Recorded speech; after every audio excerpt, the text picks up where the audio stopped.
Saludos cordiales amigos y amigas de Agenda Económica, bienvenidos y bienvenidas. Hoy día Luis Manuel Piantini y quien les habla, Luis Núñez. Estamos de nuevo con ustedes para compartir un interesante programa donde vamos a estar hablando sobre la Constitución, Derecho Internacional e Integración Supranacional. Vamos a estar realmente compartiendo este programa con un profesional excelente, de larga data en términos de todo lo que es el ejercicio de la función pública y además una persona que ha hecho realmente un ejercicio profesional de primer orden en la República Dominicana. Uno de estos profesionales que cada país o cada gobierno desearía tener a su lado para fines de asesorías y de trabajos en materia, sobre todo en materia de este tipo de cosas, pero sobre todo orientados al bienestar y al interés nacional. José Alejandro Ayuso es un profesional bien conocido, pero me gustaría decir algo. Él es jurista con más de 20 años de ejercicio profesional y experiencia en la función pública. Ha sido docente en materias de Derecho y Relaciones Internacionales en las principales universidades dominicanas. Actualmente profesor en la Maestría de Relaciones Internacionales de la Pontificia Universidad Católica Madre y Maestra, investigador asociado del Centro de Estudios Sociales, CIES, de la Universidad Iberoamericana UNIBE y vicepresidente ejecutivo de la Asociación ACP Legal, capítulo República Dominicana. Tiene un currículo bastante interesante y acaba de escribir un libro, La Constitución, Derecho Internacional e Integración Supranacional. Hemos querido que él esté aquí con nosotros para que nos hable del contenido de este trabajo y de otros temas relacionados con esta interesante materia de lo que es el derecho internacional y sobre todo de estos temas de los tratados comerciales y una serie de cosas que yo diría que en cierta medida son parte de esta transformación que está desarrollándose en la Cancillería, una transformación interesantísima, que era parte del proyecto del presidente Medina, que lo anunció muchas veces cuando estaba en proceso de campaña, de el esfuerzo que había que hacer para mejorar y para hacer que toda la representación diplomática del país y consulares fuera un trabajo de profesionales hechos para beneficiar a la República Dominicana en cada lugar donde se encontraron. Así que, José Alejandro. Bueno, la verdad, muy honrado de estar aquí en este programa. Yo, la verdad que tenía mucho tiempo buscando, cabildeando que me invitaran. La verdad que sí. Sobre todo estar con dos profesionales de la talla de ustedes, que por cierto son tocayos, ¿no? Los Ruiz. Y nada, estoy aquí para que tengamos un conversatorio sobre los temas que yo pueda, digamos, que añadir algún valor analítico, como usted bien lo mencionó. Yo entendería, Luis Manuel, que primero que todo sería bueno que nos hablara de este trabajo que nos ha ofrecido y que realmente yo creo que debe ser un trabajo bien interesante. Así mismo es, bueno, muchísimas gracias por eso.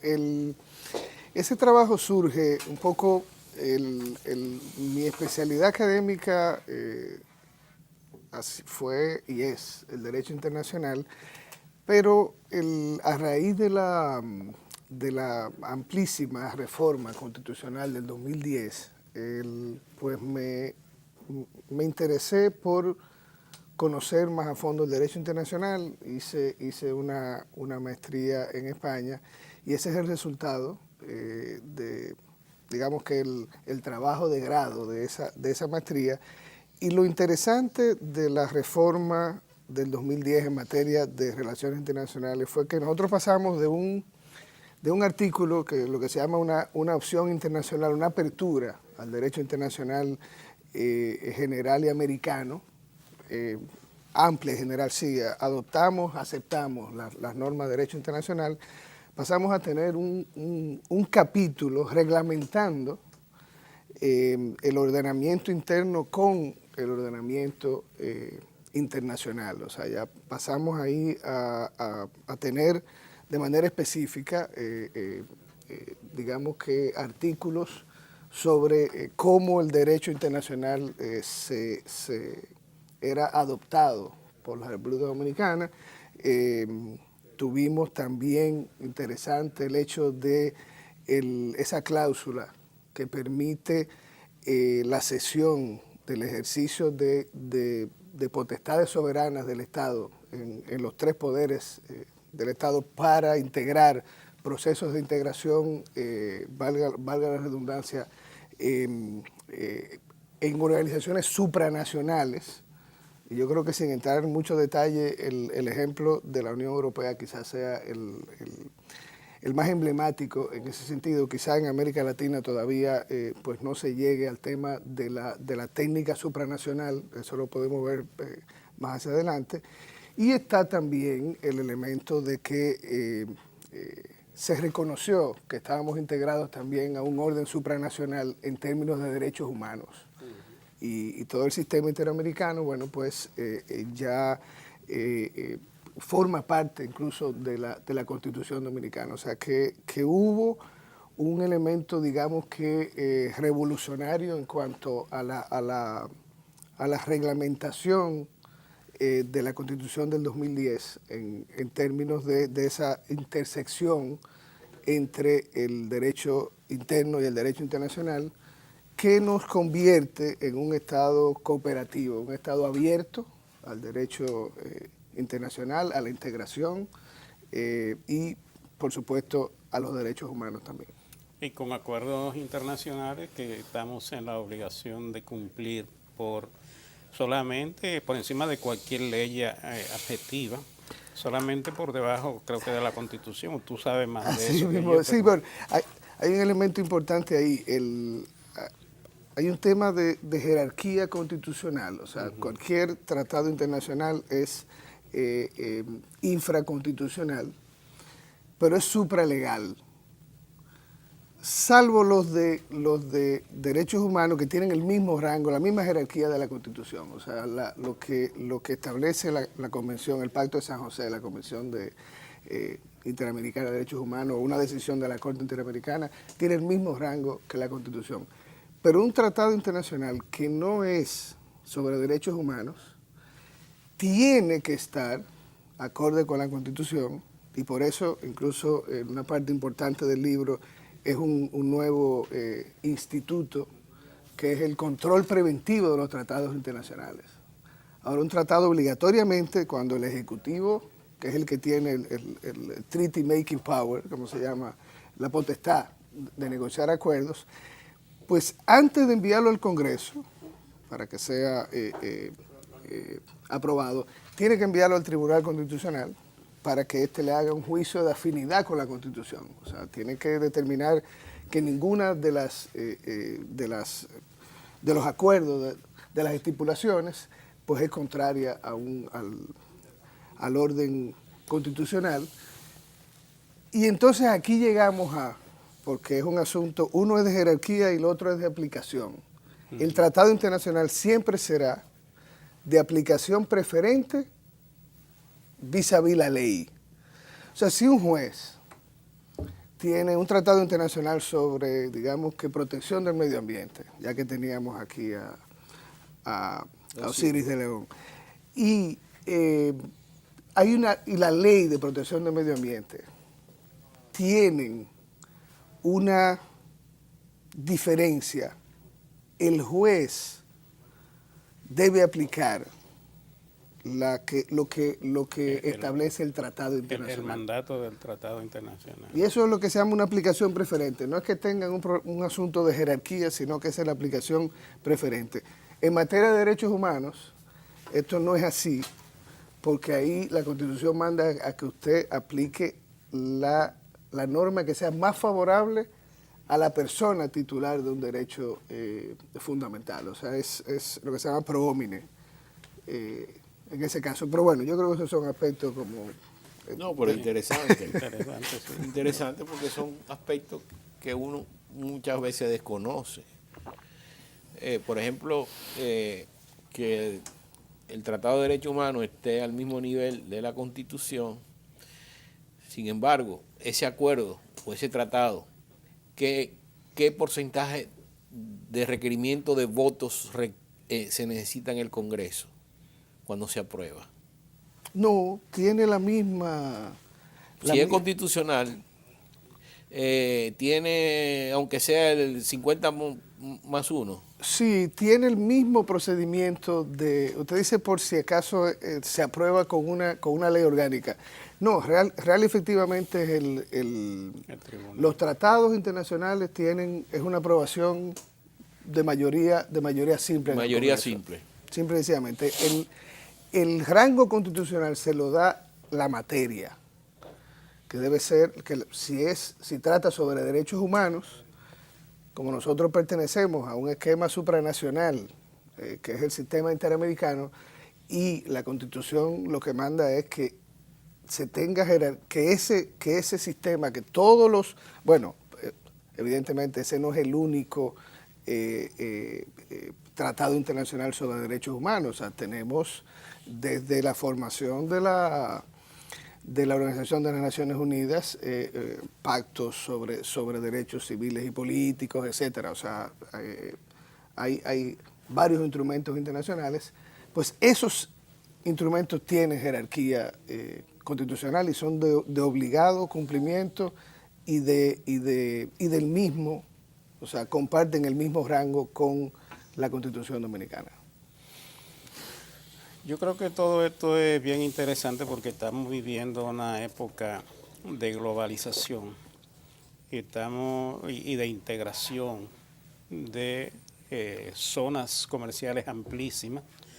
Hay proyectos que están por negociándose, donde prácticamente el 70% o más del comercio internacional va a estar ligado a acuerdos internacionales entre países poderosos, donde países como la República Dominicana, que tienen a su vez acuerdos con países como Estados Unidos, de alguna manera van a estar o van a ser parte de estos acuerdos, porque por derivación van a estar siendo parte de los mismos a través de su comercio internacional y de los acuerdos que ya tiene, de hecho, con Estados Unidos y con otros países, como por ejemplo con Europa y los países del Caribe.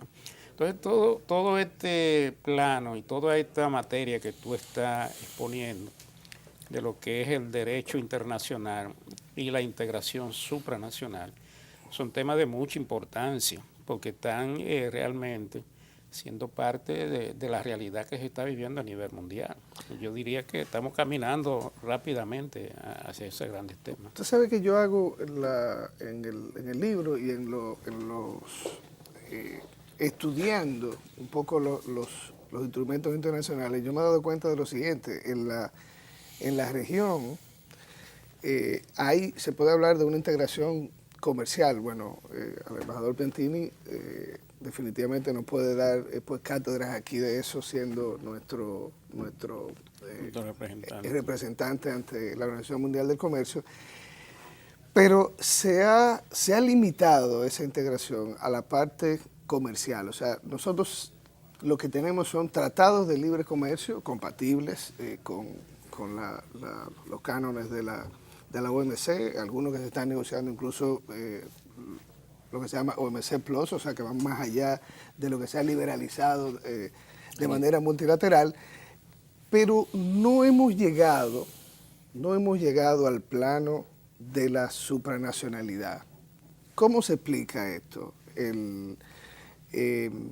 Incluso porque esto va un poco más allá del tema meramente comercial. O sea, cuando usted habla de la Unión Europea, ya es un estadio de integración que sobrepasa el tema comercial y entra en otras consideraciones.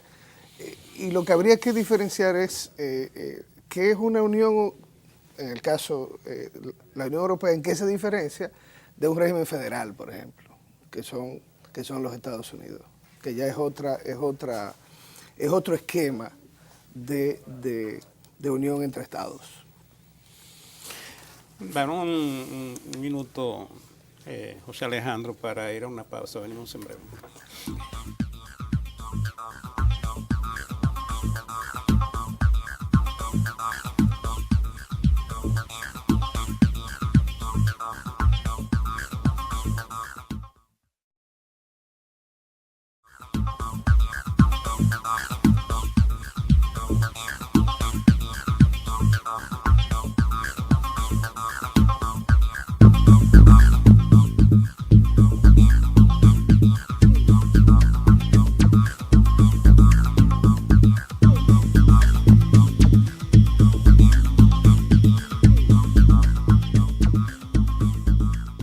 Continuamos con ustedes, amigos y amigas de Agenda Económica. Luis Manuel y quien les habla hoy día.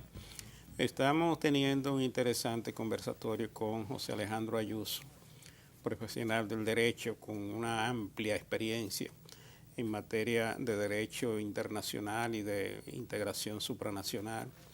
Una persona realmente que puede ayudarnos mucho a entender toda esta problemática que se está generando con estos grandes acuerdos comerciales y en qué medida estos acuerdos afectan o pueden afectar o no a la República Dominicana o pueden favorecerla, porque de lo que estamos hablando es de cómo se compagina lo que son estos acuerdos de libre comercio con estos acuerdos de integración supranacional de que habla José Alejandro Ayuso en su libro.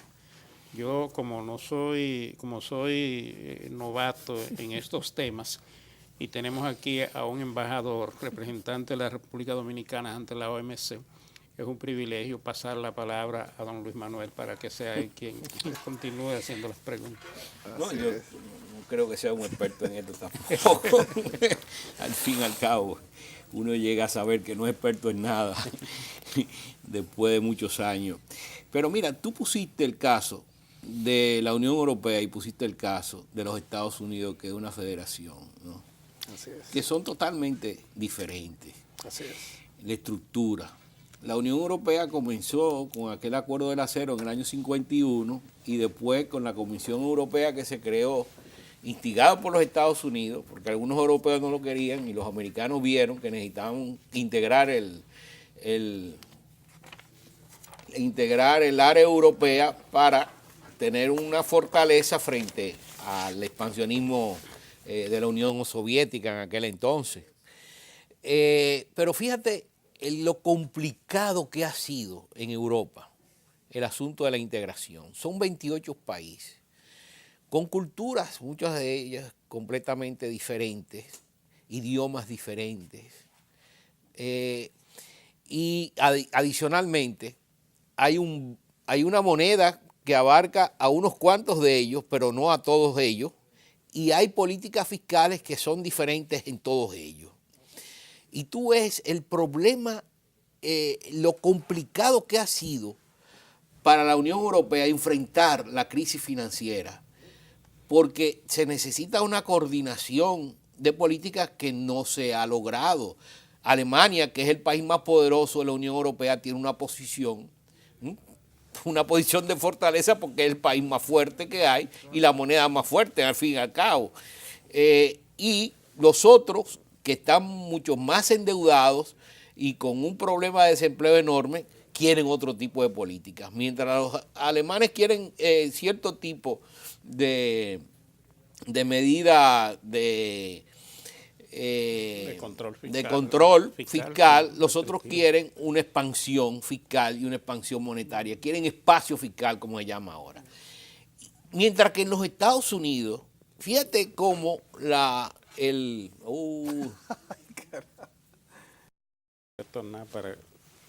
José Alejandro, tú ves cómo en los Estados Unidos se enfrentó el asunto de la crisis financiera y cómo la economía norteamericana ha comenzado a crecer mucho más rápido que la europea y no llegó a los niveles de desempleo, porque hubo una política fiscal coordinada con la política monetaria.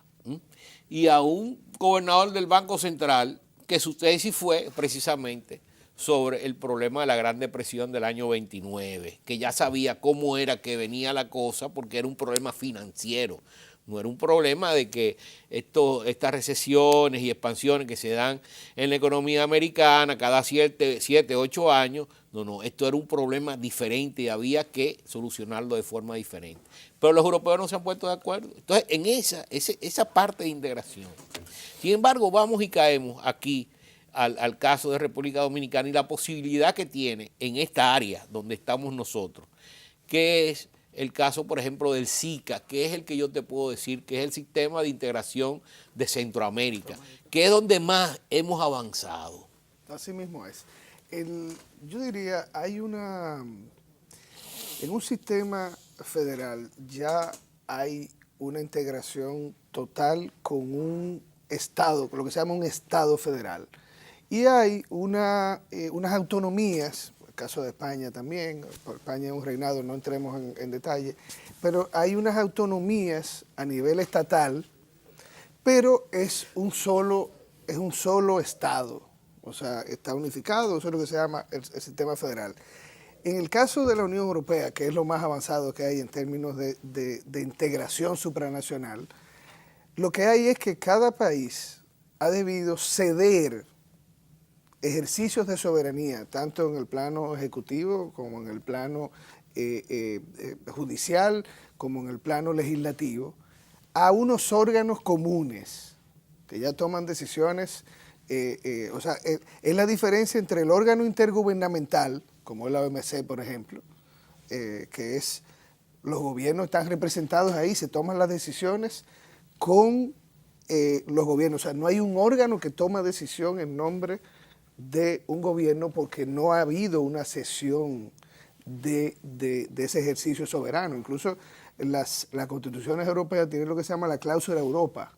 O sea, todas ellas permiten esa cesión, que es lo que nuestra Constitución, después del 2010, permite en el artículo 26, lo dice claramente, cesión de soberanía. Entonces, en Europa eso, como usted bien decía, eso definitivamente no ha sido uniforme. O sea, la moneda común, el euro, es un grupo de países. Ahora incluso se está viendo casos como el de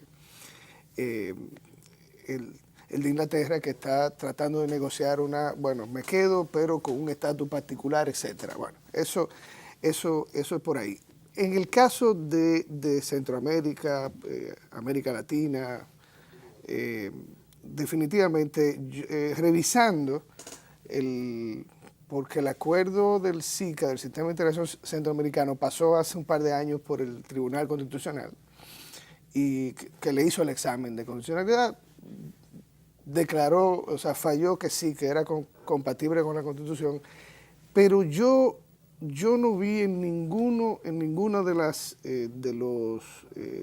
estipulaciones del acuerdo de Tegucigalpa, creo que se llama el de SICA, que implicara una cesión de soberanía o de ejercicio soberano. O sea, que se mantiene siendo una organización internacional meramente intergubernamental, tiene una secretaría general, pero simple y sencillamente lo que hace es ejecutar lo que acuerdan los países.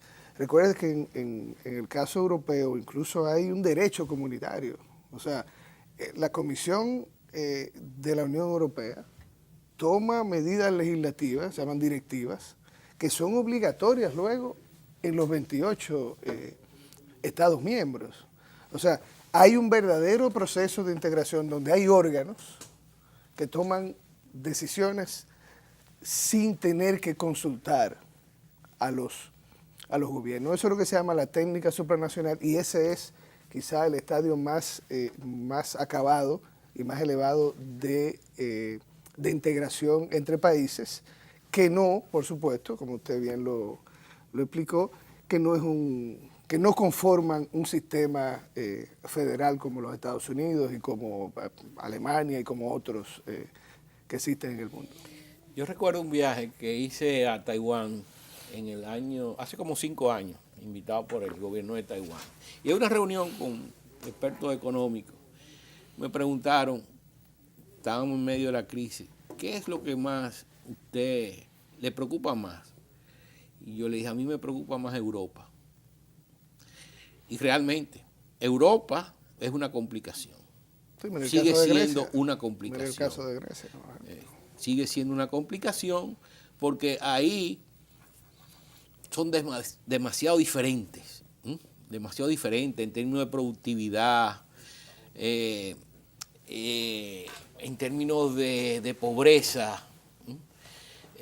No hay la similaridad que puede haber en un país cuando fluye recursos de un estado, porque fíjate, cuando España y Portugal entraron, 86. para nivelar un poco la situación española y portuguesa y para que se eliminara una serie de subsidios y la población aumentara su nivel de ingreso, le aportaron muchísimos recursos a los españoles y a los portugueses. Los famosos fondos estructurales, claro. Pero eso se acabó. A partir de ahí usted tiene que manejar una situación que vaya a integrarse más con el resto. Pero el problema es que usted tiene una Alemania que es demasiado fuerte, demasiado poderosa. Alemania quedó 2 veces destruida, después de la Primera Guerra Mundial y después de la Segunda Guerra Mundial. Y volvió a renacer y a ser el país más poderoso económicamente de Europa. Y la economía más competitiva. Y en términos comerciales. Así es. Vamos a una pausa. Así mismo es.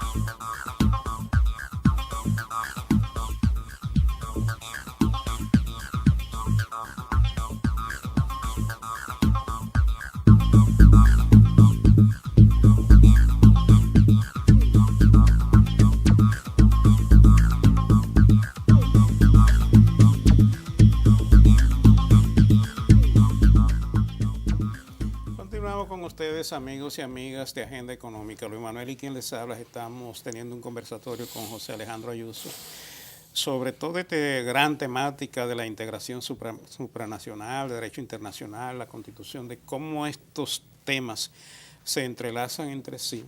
Y la verdad que este es un tema sumamente complejo, pero muy interesante porque realmente en esta época de globalización los países ya tienen que mirar más hacia afuera que adentro para los fines de elaborar lo que es su proyecto de desarrollo económico.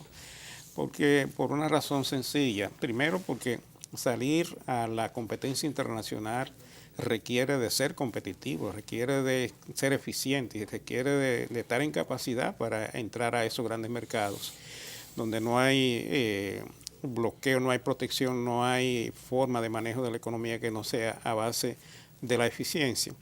Y por el hecho de que países pequeños como la República Dominicana no pueden mirar hacia adentro, sino hacia afuera, porque su mercado es pequeño, su capacidad de demanda es sumamente pequeña, y eso no permite que las empresas nacionales puedan desarrollarse, ampliarse y aumentar su capacidad para fines de tener mayor producción y para fines de ampliar la capacidad productiva de la República Dominicana.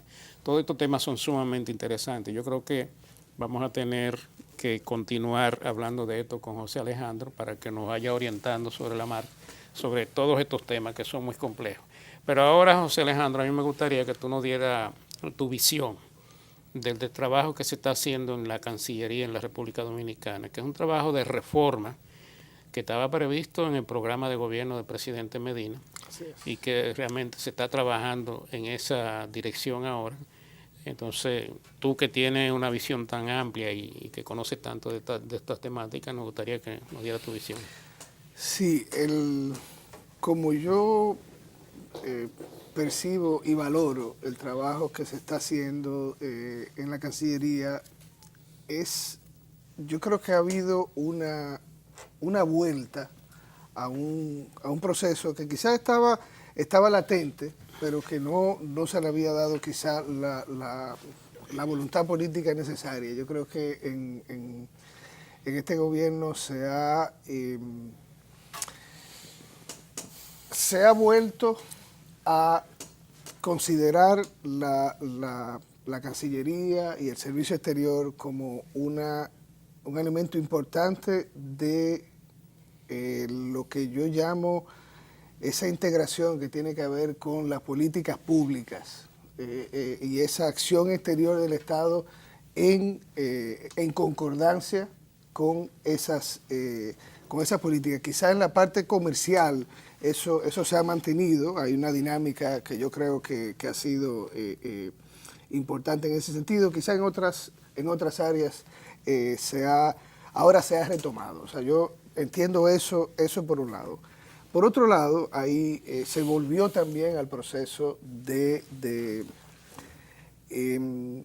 revisar el tema de los recursos humanos. Yo creo que salvo honrosas excepciones, aquí tenemos una que no me deja mentir, el Servicio Exterior durante un tiempo yo diría, había un supernumerario que no le hacía bien al trabajo de la diplomacia, quizá también un tema de carencia de recursos económicos, y bueno, de alguna manera nosotros encontramos, porque a todo esto también hubo un proceso. Tú fuiste viceministro con Latorre. Exactamente. Con Latorre yo trabajé como coordinador técnico del proyecto de reforma y modernización de Cancillería. Yo creo que ahí se sentaron las bases de todo ese proceso de modernización. Pues, así mismo es, de modernización de la Cancillería. Después fue viceministro con don Hugo Tolentino hasta el 2003.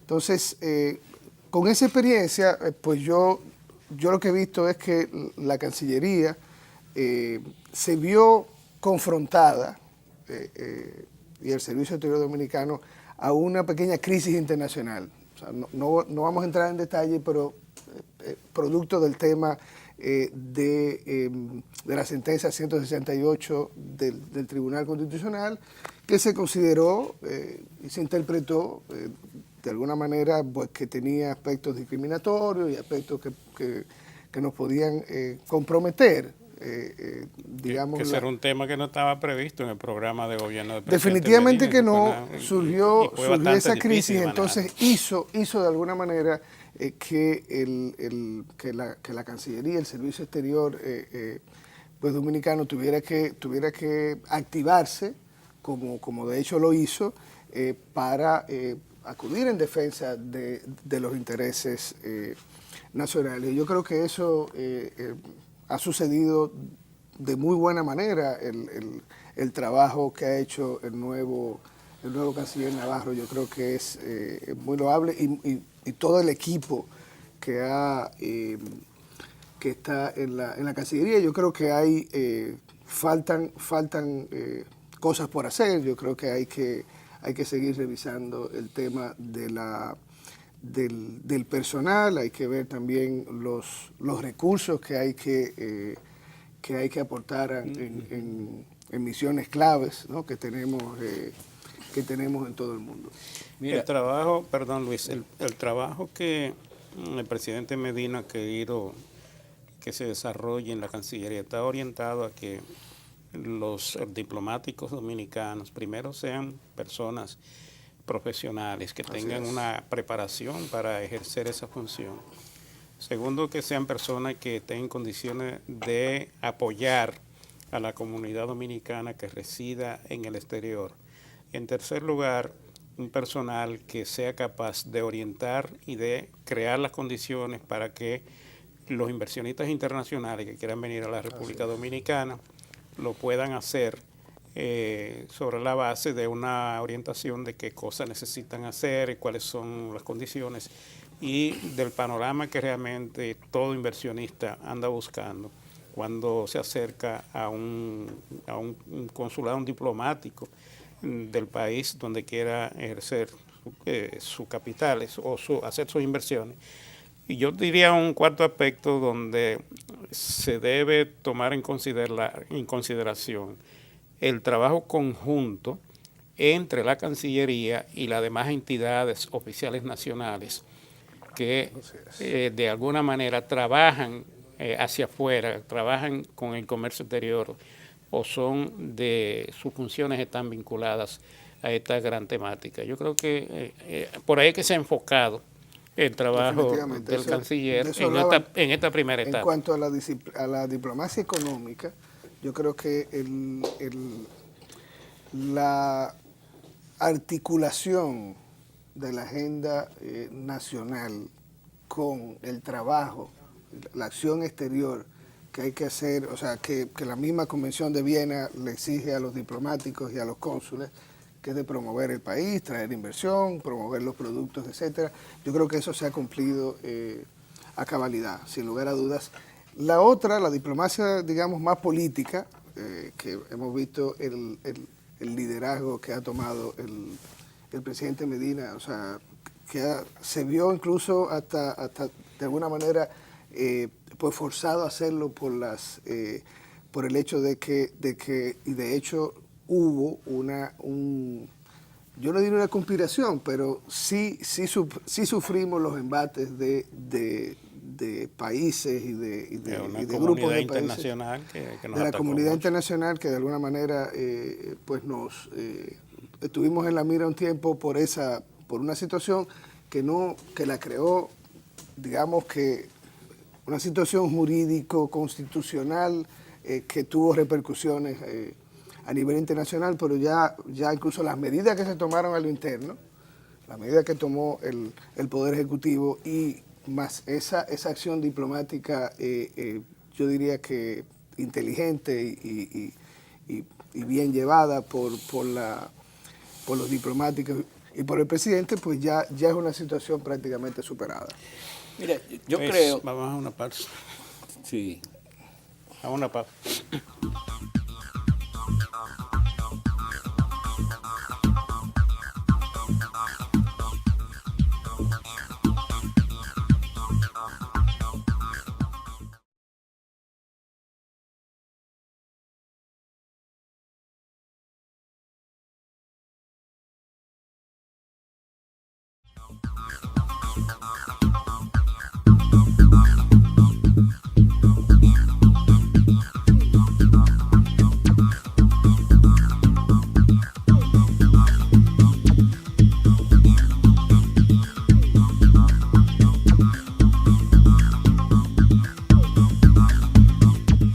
Bien, amigos, vamos a la última parte de nuestro programa del día de hoy. Hemos estado conversando con José Alejandro Ayuso sobre varios temas relacionados con lo que son las relaciones comerciales y diplomáticas de la República Dominicana con el resto del mundo y de toda esta transformación que se está produciendo a nivel mundial con estos procesos de integración supranacional y acuerdos comerciales. Toda una temática bastante compleja que de alguna manera vamos a seguir tratando con Alejandro Ayuso en la medida en que nos conceda nuevos espacios para hablar de su tema aquí en Agenda Económica. Ahora Luis Manuel tiene una pregunta que hacerte o comentarte, pero yo quisiera, José Alejandro, tú formas parte de un movimiento de profesionales que decidió apoyar el proyecto de reelección del presidente Medina. Viniendo de un grupo como el que del que tú formas parte, que son profesionales que realmente tienen una vida ya profesional, que realmente no necesitan de una temática política, ni de un ejercicio de gobierno, ni de un cargo público. A mí me gustaría que tú nos dieras una panorámica de la razón por la cual tú entiendes que al país, a la República Dominicana, le conviene la continuidad del presidente Medina en el poder. No sé si Luis Manuel quiere entrar con... Perfecto, No, sí. yo lo que quería es hacer un comentario en base a una observación, en base a la parte anterior, donde tú señalabas sobre el papel de la Cancillería actual. O sea, la apertura de la Cancillería se da a través del primer gobierno del presidente Leonel Fernández, del PLD que abre el país hacia el exterior. Así es. No solamente en términos de comercio, que es cuando se dan los acuerdos con con Centroamérica y se da con el Caribe, sino a nivel político que se sigue también y se integra el país en África también. O sea, hay reuniones de República Dominicana donde asiste a las reuniones de la Organización Internacional Africana, ¿no? Sí, claro. Y es de los estados africanos. Y inclusive en Libia se dio ese caso y estuvo en aquel entonces el presidente Fernández. Ahora, lo que ahora se da, pero habían aspectos, ese aspecto político era un aspecto de un coto cerrado. Ahora se da una apertura, una transparencia, una inclusividad de la Cancillería hacia el pueblo y del pueblo hacia la Cancillería, que lo ha hecho muy bien el actual canciller, Andrés Navarro. O sea, yo algunas veces me sorprendo porque ha sido una persona que realmente ha sabido manejar los temas, pese a que no ha sido un diplomático experimentado, ¿no? Y se ha sabido, tiene inteligencia y se ha sabido bien asesorar, Por ¿no? ejemplo, para poner un ejemplo de esa política de apertura y de transparencia, el país es miembro está en la presidencia pro tempore del CELAC, la Comunidad de Estados de Latinoamérica y el Caribe, y el canciller hace una reunión con la sociedad civil y los empresarios para presentarle la agenda y para que se retroalimenten y le den sus opiniones, etcétera, para el país manejarse en ese esquema de integración. Eso no pasaba antes. Eso definitivamente dando que no pasa. participación al sector empresarial. Como debe ser, que es el que porque hay muchos de esos temas. Porque Así si tú es. me hablas de comercio exterior, ¿a quién es que más le interesa el comercio exterior? Es al empresario, al que produce y Sin hace lugar a comercio. dudas. Pero a las ONG, a las academias también. O También, sea, ha habido una todo. apertura completa de la Cancillería Pero Sin como lugar ya a me dudas. está Hacia terminando la sociedad. el tiempo, Sí, déjeme contestarle su pregunta. Mire, yo vengo de una matriz socialdemócrata. O sea, yo siempre creí que un gobierno tenía que dar prioridad, y más en un país en vía de desarrollo, tenía que priorizar el desarrollo humano, o sea, la gente. Evidentemente, yo tuve una militancia en un partido que, bueno, ahora es uno u otro partido. Yo no voy a entrar en ese tipo de detalles. Yo sencillamente como técnico decidí que la militancia partidaria no era lo que yo entendía, o sea... lo que más importa. Sí, porque simple y sencillamente añadir valor valor técnico es muy difícil en un partido, a menos que tú no estés en el gobierno. Eso es una realidad que lamentable, pero es así. Entonces, visto las ejecutorias y las políticas públicas del presidente Medina, simple y sencillamente yo y un grupo de amigos y de profesionales nos hicimos la siguiente pregunta. ¿Y si el presidente Medina está haciendo lo que nosotros, desde la academia y desde otro partido político y desde los medios de comunicación hemos dicho que había que hacer en el país, ¿por qué no apoyarlo para que él consolide esta obra de gobierno? Y yo lo digo claramente, y como constitucionalista participé en el proceso de reforma de la Constitución. Yo entendía, no solamente para darle la posibilidad al presidente Medina, sino porque ese era el sistema también, que nosotros en la reforma del 2010, cuando se hicieron las consultas públicas, ese el sistema de 4 años y la posibilidad de otros 4 fue el que más tuvo, digamos que, apoyo popular. Que es el esquema que hay en Estados Unidos. Exactamente, que es porque permite, si usted no lo hace bien en 4 años, se va. Y nosotros lo vivimos eso, o sea, no es que esto no es teoría, esto es que si tú... aquí en muchísimas partes del mundo. En muchísimas partes del mundo. Ahora, si usted lo hace bien, pues merece 4 años más, porque en 8 años usted puede consolidar una obra de gobierno. 4 puede ser muy poco para un buen gobierno y mucho para uno malo, como dicen por ahí. Entonces, nosotros simple y sencillamente, este grupo de profesionales, decidimos que la mejor opción para el país en estas próximas elecciones. Simple y sencillamente lo constituye el presidente Medina, y ahora con una excelente escogencia, que fue doña Margarita Cedeño de Fernández, que repite como vicepresidenta, que yo creo que ha manejado de manera magistral y con mucha eficiencia y con mucha honradez el tema, la política social. todo el tema de la política social de la República Dominicana. O sea, nosotros estamos apoyando al presidente, ahora estamos haciendo propuestas para el próximo programa de gobierno. Ese es nuestro aporte. Y nada, y cualquier otro asunto que nosotros podamos humildemente pues aportar, lo haremos. Es un grupo compuesto por profesionales de diversas carreras. Así es, hay economistas, abogados. Mañana nosotros hacemos una rueda de prensa todos los miércoles, y mañana tenemos una posición de unos médicos sobre la huelga, esa huelga inhumana, a todas luces. Contaminada políticamente. Sí, lamentable que una reivindicación que tiene méritos, porque ¿quién va a negarle que los médicos tengan mejores condiciones salariales, como ha sucedido con los maestros? Pero también Pero es a destiempo, porque tú exigir un 5% cuando el presupuesto ya fue aprobado y se está ejecutando, un gobierno que no puede hacer nada, ¿no verdad? Y además, en medio de un proceso electoral, es una presión política, ¿no verdad?